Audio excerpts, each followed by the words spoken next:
Hello one, this is Sumit Kumar. I hope आप लोग बहुत अच्छा होंगे और बहुत अच्छा मैथमेटिक्स कर रहे होंगे। आज हम लोग सी एस आर नेट, जो जून का भी एग्जाम हुआ है कुछ दिन पहले, उसका टोपोलॉजी से रिलेटेड कुछ क्वेश्चन डिस्कशन करेंगे। बहुत ही बेसिक क्वेश्चंस है, बट मुझे लगता है कि आप लोग ये क्वेश्चन बनाए होंगे और ये क्वेश्चन बहुत सारे स्टूडेंट ने पूछा है। ठीक है, तो चलिए शुरुआत करते हैं। क्वेश्चन क्या है और कैसे इस टाइप के क्वेश्चंस को हम लोग को अप्रोच करना है। हमारे पास ये सेट दिया गया है S equal to 1/n, comma 1/n, ये मतलब pair with this elements 1/n, right है, डायगोनल एलिमेंट्स। तो पूछा अगर जा रहा है कि सेट के जो एलिमेंट्स हैं, राइट है, वो क्या हर पॉइंट आइसोलेटेड है, या ये सेट कॉम्पैक्ट है, क्या ये सेट क्लोज्ड है, या फिर हर एस का कोई भी ओपन कवर ले then it admits a finite sub cover. That's a question. ठीक है, अगर आपको लगता है कि ये मैंने कुछ क्वेश्चन गलत लिखा है तो आप मुझे करेक्ट कर सकते हैं, क्योंकि स्टूडेंट का जो मेमोरी बेस्ड जो उनको याद है वही उन्होंने ये क्वेश्चन मुझे भेजा है। ठीक है, तो इसी के बेसिस पे मैं आंसर देने वाला हूँ। ओके, तो चलिए स्टार्ट करते हैं। तो कैसे आप इस क्वेश्चन को अप्रोच करोगे? ध्यान दीजिएगा, ये जो एस है सबसेट है आर टू का। आर टू में यूजुअल मैट्रिक होता है, वही मैट्रिक यहाँ पे रखना है और उसके बेसिस पे क्वेश्चन का आंसर देना है। ठीक है, आइए सॉल्यूशन कैसे अप्रोच किया जाए, क्या हमारा थिंकिंग प्रोसेस हो इस टाइप के क्वेश्चंस को बनाने के लिए। ठीक है, ओके। तो इसके लिए दो तीन चीजें थोड़ा सा हम लोग रिकॉल कर ले। Recall some basic facts.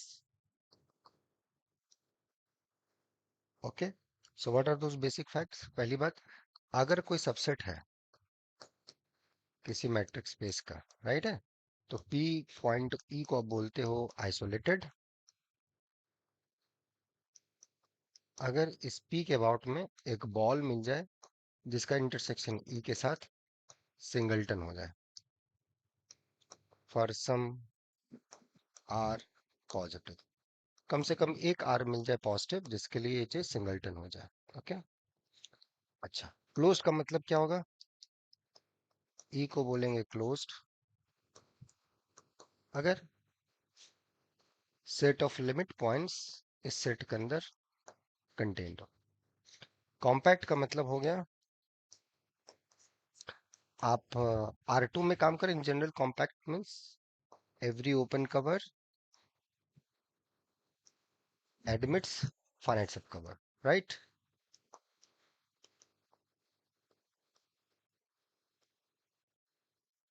ये गया कॉम्पैक्टनेस का definition in general in metric space and all that. R two में हमारे पास, चूंकि हम लोग यहाँ जो ई सबसेट है वो आर टू का है, तो यहाँ पे अगर हम कॉम्पैक्टनेस की बात करें, we have Heine Borel theorem, so this compact if only your set is closed and bounded, right है। तो ये हमें देखना है to answer this question. Clear हुआ? और बहुत ही सिंपल है। तो चलिए इसी को हम लोग देखने की कोशिश करते हैं, आइए हमारे साथ। तो एक बार सेट को फिर से देख लेते हैं। एस 1/n है, 1/n। सो अगर आप गौर करेंगे ये सेट, ये x इक्वल टू वाई वाला कोऑर्डिनेट है, राइट। तो इसको आप देखेंगे तो it's y equal to x line का ये पॉइंट्स है, राइट है, ये पॉइंट्स है। आपको 1/n, फिर 1/n, फिर नेक्स्ट पॉइंट जो आएगा ये 1/n+1, 1/n+1, राइट, ऐसा। तो ऐसे चलते जाएंगे। तो इसको आप जैसे कि रियल लाइन में आप देखे होंगे, राइट है, ये रियल लाइन में ये जीरो है, ये आपका अगर 1/n है तो नेक्स्ट पॉइंट 1/n+1, और इसके पहले का ये पॉइंट 1/n-1। तो हर पॉइंट जो है, ये जो पॉइंट है सेट का, अगर आप ये सेट लेते हैं ई 1/n, n belongs to natural number, तो इसका हर पॉइंट आइसोलेटेड है, क्योंकि कोई भी पॉइंट आप उठाएंगे 1/n, ये जो डिस्टेंस होगा ये मिनिमम डिस्टेंस का आधा नेबरहुड ले लेंगे, तो इस नेबरहुड में इस सेट का केवल ही मेंबर 1/n है। So there exist r positive such that ball of radius या इंटरवल बोल लो 1/n-r, 1/n+r, राइट है, इंटरसेक्शन ई, या चूंकि n पे डिपेंड करेगा, intersect with E is singleton 1/n। तो इस सेट का हर पॉइंट आपका आइसोलेटेड पॉइंट हो गया। लेकिन हमें यहाँ के बारे में पूछा है, सेम कैरी फॉरवर्ड कीजिए, राइट है। तो आप इस पॉइंट, ये जो तो पॉइंट होगा, नेक्स्ट पॉइंट जो होगा, राइट है, तो 1/n है, इधर पॉइंट होगा, तो ये जो डिस्टेंस दिख रहा है ना, इसके अबाउट में अगर आप छोटा सा बॉल ले लोगे, लुक एट दिस बॉल, वो रेडियस कितना, इसको अगर थोड़ा सा फ्लैट कर दोगे ना, टोपोलॉजी मोल्डेड, तो आपको समझ में आ जाएगा ये पॉइंट यहाँ का पॉइंट है, राइट। यहाँ छोटा सा नेबरहुड मिलेगा, वही नेबरहुड यहाँ पे उठा लीजिए, करस्पॉन्डिंग वन बाइन का वही नेबरहुड वहां पे उठाइए, रेक्टेंगल मिलेगा, उस रेक्टेंगल के लॉन्ग आप स्क्वायर डाल दीजिए, रेडियस डाल दीजिए, जो डालना डाल दीजिए, ठीक है। Simple. So for each and there exist Rn positive such that the ball about this point intersection with S is the singleton cell,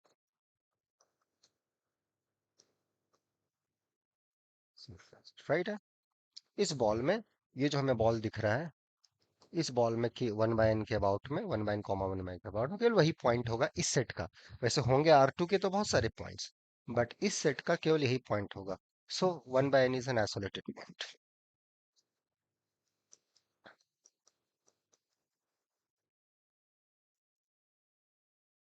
isolated point of S for all. तो ऐसे एस का हर मेंबर आइसोलेटेड हो गया, तो set जिसके सारे member isolated हो जाते हैं उसको डिस्क्रीट सेट बोलते हैं। कैसे भी इसको आप बोल सकते हो, therefore ऐसे इज डिस्क्रीट। पूछा नहीं है, बट ठीक है, पूछ भी देता है तो कोई दिक्कत नहीं। क्लियर हो गया, सिंपल सटीक आंसर। तो ज्योमेट्रिकली भी थोड़ा फील आ गई, और इसको एआर से भी फुल किया है ना। इसको ये यही लाइन है, लाइन है, line this homeomorphic to this real number, ऐसे करके देख लिए, फिर एक फील आना चाहिए पहले। बाकी आंसर तो हमने दे दिया आपको। So for each point of S is isolated, yes, S is compact, okay.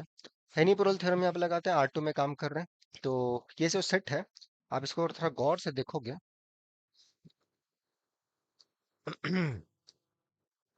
यहाँ का जो मेंबर है ये one by n comma one by n, इस बदमाश को आप देखो, वन बाय एन जीरो पे जाता है, राइट है। तो one by n comma one by n, this member goes to 0 comma 0, but 0 comma 0 is not a member of S. So 0 comma 0, so there is a sequence of distinct points from the set S जो कि converge कर रहा है इस पे, सो ये इसका limit point हो गया, है ना। एस से आपने सीक्वेंस ऑफ डिस्टिंक्ट पॉइंट्स खोज लिया है जो जीरो जीरो पे जा रहा है, तो जीरो जीरो इसका लिमिट पॉइंट हो गया, imply S is not closed, और यही केवल लिमिट पॉइंट है, राइट है। तो अगर एस का आप क्लोजर ढूंढते, तो एस तो आता ही, बस ये पॉइंट जीरो जीरो आपको ऐड कर देना था, करेक्ट। तो एस इज नॉट क्लोज्ड, तो जो सेट क्लोज नहीं है वो कॉम्पैक्ट नहीं होगा।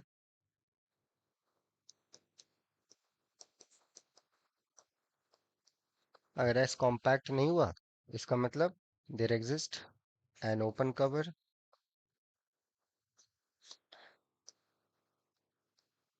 There exist an open cover किसका, ऑफ एच,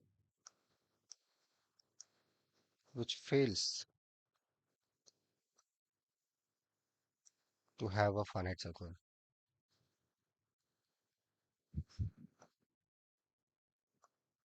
क्योंकि अगर हर ओपन कवर का फाइनाइट सब कवर मिल जाएगा तो आपका स्पेस कॉम्पैक्ट हो जाएगा, because this space is not compact, you can actually get. और यहाँ पे आप ले भी सकते हैं, यहाँ पे आप देख भी सकते हैं इसका ओपन कवर, जैसे मैं यहीं पे पूछूं, इसी सेट का, ये जो सेट था, इसी का आप कोई ओपन कवर दे सकते हो which fails to have a finite सब कवर, या इसी सेट का कोई ओपन कवर आप दे सकते हो जिसके लिए कोई फाइनाइट सब कवर नहीं मिलेगा। पहले इसी में आप बात कर लें, फिर अब बातचीत किया जाएगा अलग से, याद है। ये भी सेट कॉम्पैक्ट नहीं, बिकॉज जीरो इसका लिमिट पॉइंट है। हम्म, तो डेफिनेटली विल गेट। इसको थोड़ा प्लॉट करोगे आप तो समझ में आएगा, थोड़ा ज्योमेट्रिकली इसको देखने की कोशिश करो, जीरो इसका लिमिट पॉइंट है, बट ये one by n plus one, जैसे जैसे आप आगे बढ़ रहे हो चीजें और क्लोज होते जा रही है, और क्लोज होते जा रही है, बट डिस्टिंक्ट है, क्लोज होते जा रही है। सो कौन सा इसके अबाउट में आप ओपन कवर लोगे जो फाइंड सा कवर नहीं लाएगा, राइट है। आवाज ना इस सेट से। तो इसके अबाउट में आप छोटा सा छोटा ये सब जो बॉल लेते जाओगे, लुक एट दिस बॉल, छोटे छोटे जो हर एन के लिए, फॉर ईच एन जो आपको आर एन पॉजिटिव मिल रहा है, so E contain in this ball, right है। इन जनरल वहां का अगर वन बाय एन के बारे में बात करें तो this, but no finite subcover will cover it. ठीक है, बिकॉज दिस इंटरसेक्शन विथ ई, या फिर जो एस आप बोल रहे थे, एस, ये आर एन उसके लिए जिसके लिए आइसोलेटेड पॉइंट हो रहा था, एक नेबरहुड मिल रहा था जहां पर यही आ रहा था, तो singleton set in particular in this set, यहाँ पे सिंगलटन सेट्स ओपन हो गए, राइट है ना, इस सेट में सिंगलटन सेट्स ओपन हो गए। तो जहाँ सिंगलटन सेट्स ओपन हो गया, इनफाइनाइट है, तो कभी भी कॉम्पैक्ट नहीं होगा, right, because singleton sets will cover, that's gives the cover. But उसका फाइनाइट सब कवर लोगे तो वही फाइनाइट सेट्स आएंगे, राइट है। Finite set is not equal to your E, तो ये एक तरीका है। आप ओपन कवर चाहिए ले लीजिए, this this gives the open cover for S. But इसका कोई भी फाइनाइट सब कलेक्शन लेंगे, उसमें फाइनाइटली मेनी पॉइंट्स होंगे एस के, तो it never crosses because this set is infinite and this cover has no finite sub cover. तो ऐसे भी आप जा सकते हैं। तो बहुत तरीका है जाने का, आपको जो पसंद है वैसे चाहिए, not a big deal. So S is compact? No. S is closed? No. Every open cover admits a finite subcover? No. That's answer. So answer to this question is this. Clear हुआ? Hope आप लोग को समझ में आया होगा कैसे approach करना है, क्लियर हुआ होगा। तो ऐसे सब चीजों को हम लोग को आगे बढ़ाना है। ठीक है, ओके। तो ऐसे ही चीजों को पढ़िए, ऐसे ही इसको समझने की कोशिश कीजिए। और भी इसके तरीके हैं टू अप्रोच, बट ये सबसे सिंपलेस्ट वे था टू अंडरस्टैंड दिस। तो इसीलिए आप लोग अब इस एग्जाम से, अगर ये सारे मिस्टेक्स आपसे हुए हैं, तो ये सीखने की कोशिश कीजिए कि किस वजह से एग्जाम आपका खराब गया है, और उसको आप क्या सुधार अब कर सकते हैं, उसमें क्या आप जो आपकी लापरवाही थी उसको क्या करेक्ट कर सकते हैं, ताकि वो लापरवाही आगे ना हो। और मैथ में जो आपकी गलतियां हो रही हैं बार बार, वो ना हो, राइट है। और वो आप खुद समझदार हैं, मुझे पता है आपको है पता कि क्या चीजें हैं, उसको क्या करेक्ट करना है। और वो लगता है कि आपको एक उस टाइप की जरूरत है, तो यहाँ पे मेल कर सकते हैं, राइट है। बाकी फिर हम लोग मिलते हैं नेक्स्ट वीडियो में, till then enjoy the subject, take care, bye bye.